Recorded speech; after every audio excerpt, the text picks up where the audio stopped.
v is equals to under root p by d. At STP, v is equals to under root 1.013 into 10 to the power 5 by 1.2329, that is 280 meter per second, which is less than the experimental value, that is 332 meter per second. Laplace correction. What is the Laplace correction? Let's see. Laplace correction क्या होता है? Laplace provide the correction of Newton's. Okay ना Laplace ने क्या किया था, उसने Newton का जो था फॉर्मूला उसको करेक्शन दिया. He assume that the process of compression and rarefaction occur very fast and no exchange of heat take place. इसमें जो एक्सचेंज ऑफ हीट नहीं होता इतना फास्ट होता है, ठीक, कंप्रेशन और rarefaction. Thus the temperature does not remain constant. इसमें टेम्परेचर जो उसने बोला ना आइसोथर्मल, वो कॉन्स्टेंट नहीं होता. And the propagation of the sound in the gas is an adiabatic process. अब ये जो प्रोपेगेशन होता है ना साउंड का गैस के अंदर, वो कैसा होता है? एडियाबैटिक होता है. ना एडियाबैटिक क्या होता है? बल्क मॉड्यूलस के इज इक्वल्स टू क्या होता है? Gamma P. एडियाबैटिक मॉड्यूलस क्या होता है? K is equals to gamma P. और वी क्या होता है? V is equals to gamma P by D. For air is equals to 1.4. के अब एयर के लिए क्या होता है? वेलोसिटी क्या होता है एयर के लिए? 1.4 नहीं, क्या आता है देखते हैं, गामा शायद से. Now velocity is equals to 280 under root 1.4 is directly is similarly to 330 metre पर सेकेंड. ओके, एयर के अंदर क्या होता है? 330 मीटर पर second, which agrees with the experimental calculated value. Form ideal gas equation PV is equal to nRT, and for PM by D is equal to M by M RT. Yes, that is what? P by D is equal to RT by M. Simple. और फिर आगे जाएंगे तो V is equals to under root gamma RT by M. Yes. Velocity of sound in gas is directly proportional to the square root of the absolute temperature. हाँ, absolute temperature का square root है. Now Vt by V0 is equals to under root T by T0 और T plus 273 by 273 का under 1/2 और T in degree Celsius, temperature in degree Celsius. And Vt is equals to V0 1 plus T by 546. Okay, Laplace correction है कुछ. When temperature rises by 1 degree Celsius, then velocity of sound increases by 0.61 meter per second. Now train your brain. Let's start. Train your brain. At the pressure of 10 to the power 5 Newton meter square, the volumetric strain of water is कितना है? Volumetric strain of water 5 into 10 to the power 5 -5. Calculate the speed of sound. Okay, अब calculate क्या करना है? Speed of sound in water. हाँ, क्या करना है? Speed of sound in water क्या होता है? डेंसिटी ऑफ वाटर इज़ 10 की पावर 3 kg पर मीटर स्क्वायर. हाँ, अब डेंसिटी क्या होगा? 10 की पावर 3 kg पर metre square. Okay, here P is equals to 10 की पावर 5 न्यूटन पर metre and delta V is equals to 5 into 10 की power 5. P is equal to कितना? 10 की पावर 5 ओके न्यूटन पर metre and delta V by V is equal to 5 into 10 की power -5. Okay, mu is equal to 0. Okay, and rho is equal to 103. No, mu is equal to don't know and rho is equal to, ये speed नहीं पता ना, calculate the speed of the water in water, तो फिर नहीं पता velocity and rho speed. Then rho is equals to 103 kg per meter square. Therefore K is what? K is the bulk modulus is equals to normal stress by volumetric strain. Okay, normal stress by volumetric strain कर दिया तो कितना होगा? 10 की power 5 by 5 into 10 की power -5. 10 की power 5 by 5 into 10 की power -5 is equal to 2 into 109 mean 10 की पावर 9 न्यूटन पर मीटर स्क्वायर. और आगे वेलोसिटी क्या होता है? Under root K by rho. Under root K by rho इधर पे है. Velocity is equal to under root K by rho. Under root K by rho, वही डेंसिटी, ये देखो यही है under root K by rho, वही डेंसिटी। तो क्या हो जाएगा under root 2 into 10⁹ by 10⁻³ is equal to 1.414 into 10⁻³ metre पर सेकेंड। देखा, ऐसा एप्लीकेशन होता है। फिर नेक्स्ट की नोट क्या होता है, की note okay, velocity of sound increase with increase in humidity.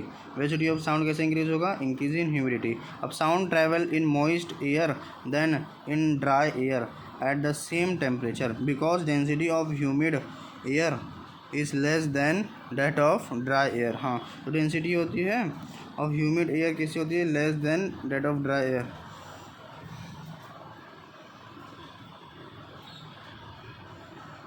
The velocity of sound of constant temperature in a gas does not depend upon the pressure of gas। हाँ, जो velocity of sound होती है of constant temperature in a gas does not depend on the pressure of gas।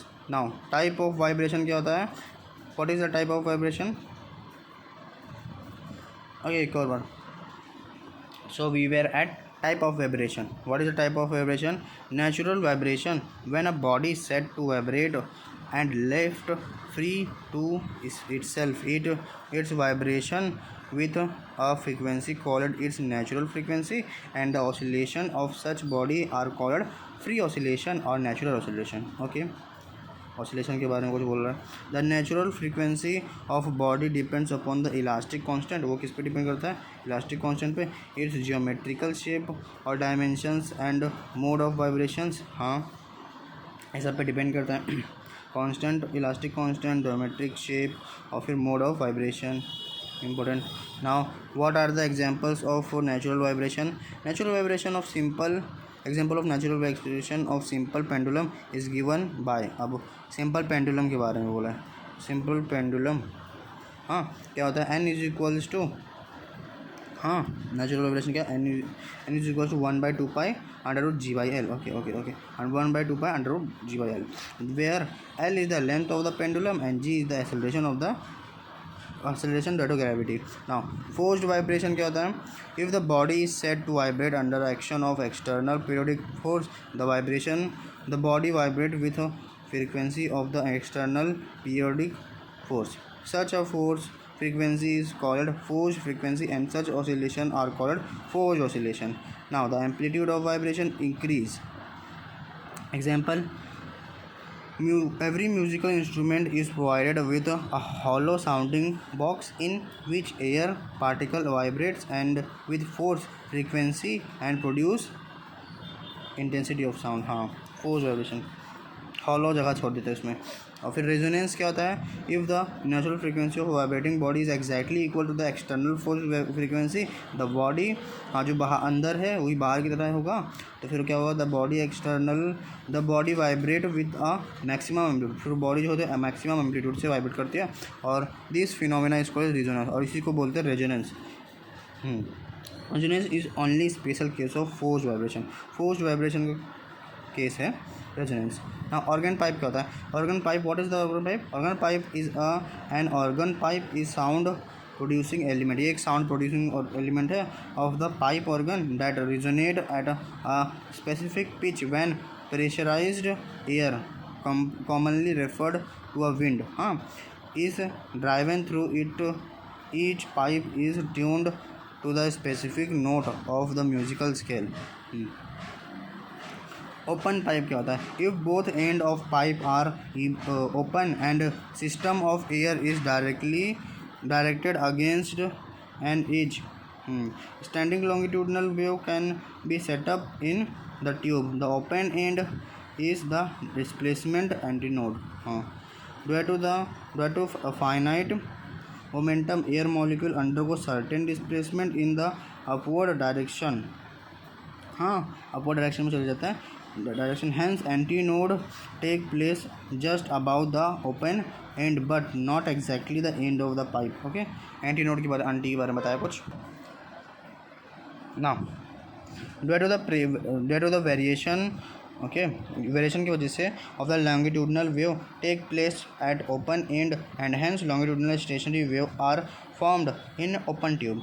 in an organ pipe closed end is always a node while free end are free end and antinode. Okay, for fundamental mode of vibration, L is equals to lambda 1 by 2, that is lambda 1 is equals to 2L. Okay, now lambda 1 क्या हो जाएगा, 2L हो जाएगा।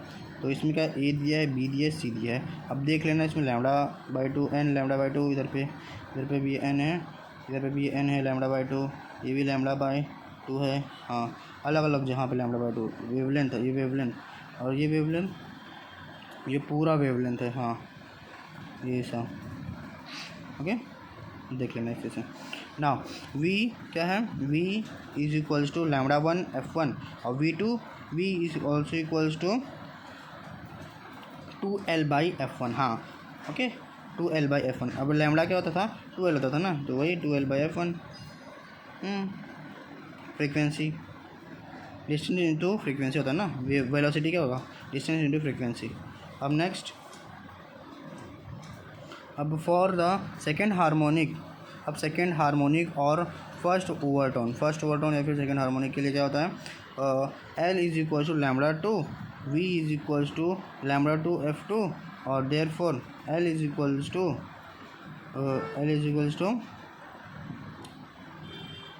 Okay, V is equals to L F2। Okay, then the second harmonic के लिए ये होता है, सेकेंड हार्मोनिक के लिए L is equals to lambda 2, हाँ, V is equals to lambda F by lambda 2 F2 is equals to 2 F2। Okay, ये होता है सेकेंड हार्मोनिक के लिए। ना थर्ड हार्मोनिक के लिए क्या होगा, L is equals to 3 into lambda 3 by 2। Okay, ना 2 बाई 3 हो जाएगा, तो lambda 3 is equals to 2 by 3 L हो जाएगा। हाँ, L बाई 2 था, लैम्डा बाई 2 तो था ही, मगर अब क्या हो जाएगा, 3 से मल्टीप्लाई हो जाएगा। ओके, वैसे पहले 2 से मल्टीप्लाई हुआ था। अब इसमें क्या हो जाएगा, V is equal to lambda 3 F3, तो V वेलोसिटी क्या हो जाएगी, 2 बाई 3 L F3। ओके, ऐसा हो जाता है। नाउ नेक्स्ट, ये थर्ड इक्वेशन ऐसा सब है। अब from first second and third, ये इंपॉर्टेंट है बहुत भैया जी, बहुत ज़्यादा इंपॉर्टेंट है ये। तो फिर क्या होता है, हम F1 F2 एंड F3 जो फ्रीक्वेंसी होती है तीनों की, वो कितनी हो जाएगी, 1:2:3। हर सब में फ्रीक्वेंसी 1:2:3 है, बस वो तो हार्मोनिक के ऊपर डिपेंड होता है। Frequency is directly proportional to the harmonic. अगर सेकेंड हार्मोनिक है तो 3 टाइम बढ़ेगा, मतलब n प्लस हार्मोनिक प्लस 1 से डिपेंड होता है। That is for cylindrical tube open at both end, the harmonic excitable in the tube are all internal multiple of fundamentals। okay, जो है excitable in the tube are all integral multiple of fundamentals. Cylindrical tube के लिए open both side होता है। हाँ, तो harmonic excitable जो है all integral multiple of its fundamentals.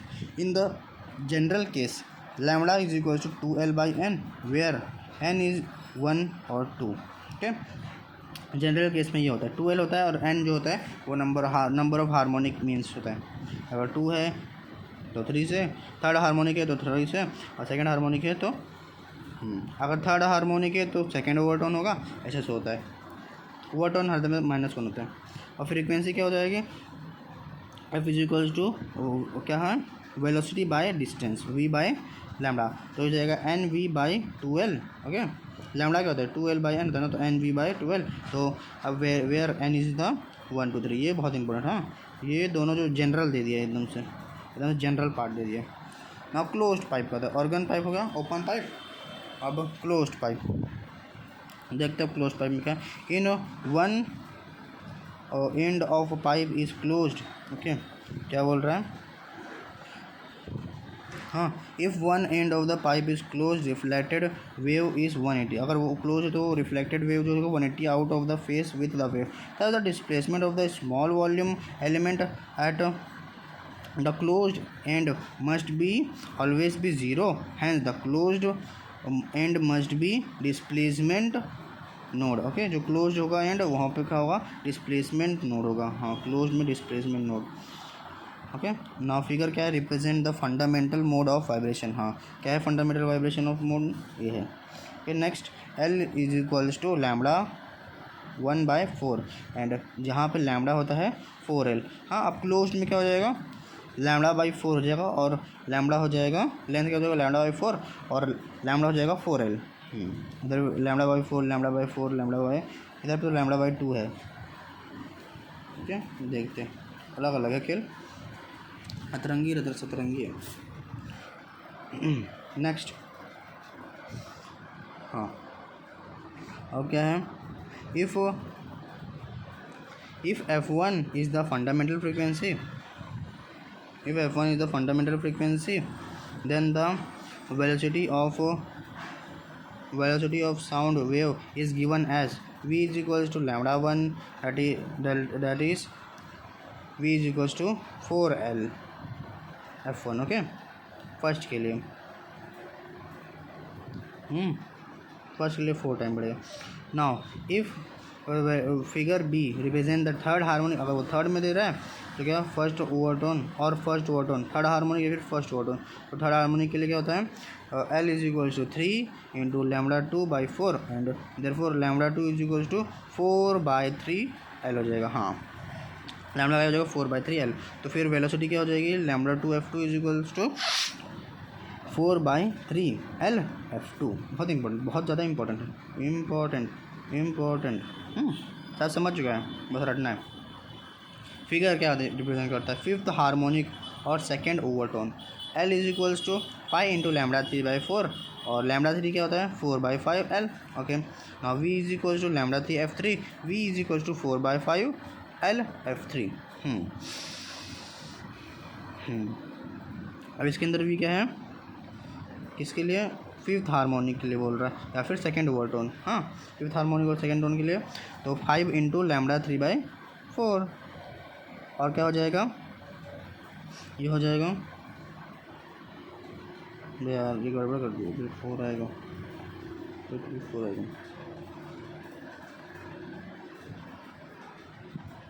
ना 2 आएगा 2। ओके, अब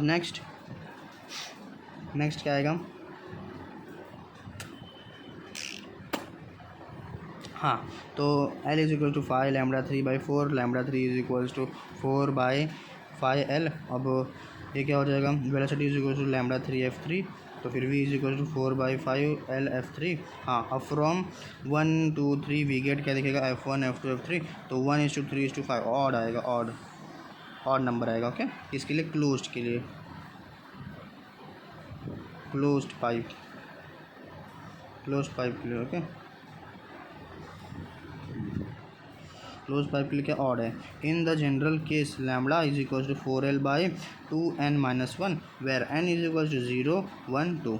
तो वेलोसिटी ऑफ साउंड क्या है, v है, फ्रिक्वेंसी क्या है 2n-1 v/4l where n is equal to 0 1 2 and note the antinode formed at the open end is not exactly at that point but shifted away from pipe by distance 0.6. okay, distance 0.6 where the radius is the where r is the radius of cross section of pipe. This is called end correction. Okay, this is called end correction, that is E. okay, the end correction depend on the internal radius of the pipe. okay, internal radius of pipe पे depend करता है end correction। अब E is equals to कितना 0.6 r, हाँ, और 0.3 diameter. okay, where r is the radius of the pipe and d is the diameter of the pipe. yes, when the end correction is considered, then the fundamental frequency of pipe is n।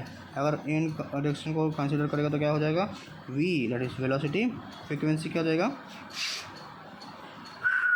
v/2l + 2e। Okay, distance plus मतलब 2 into length plus 2 into ई, जो error आया है। Okay, अब n is equals to v/2l + 1.2 ले लिया, हाँ 2 है ना, 2e था ना, 1.2 r। ये इंपॉर्टेंट भाई साहब, बहुत ज़्यादा इंपॉर्टेंट है, उससे ज़्यादा ये इंपॉर्टेंट है,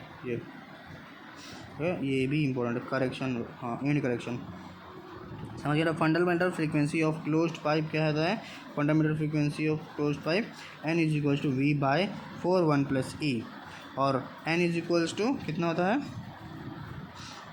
n is equals to v/4l + 0.6 6, हाँ। अब फंडामेंटल क्लोज पाइप के लिए, ओके, ये क्लोज पाइप के लिए, ये किसके लिए था, एंड करेक्शन, ओपन पाइप के लिए, ओपन पाइप के लिए था, ये क्लोज पाइप के लिए, V/4L + E, ओके, हटे V/4L + 0.6, तो डन विद दिस।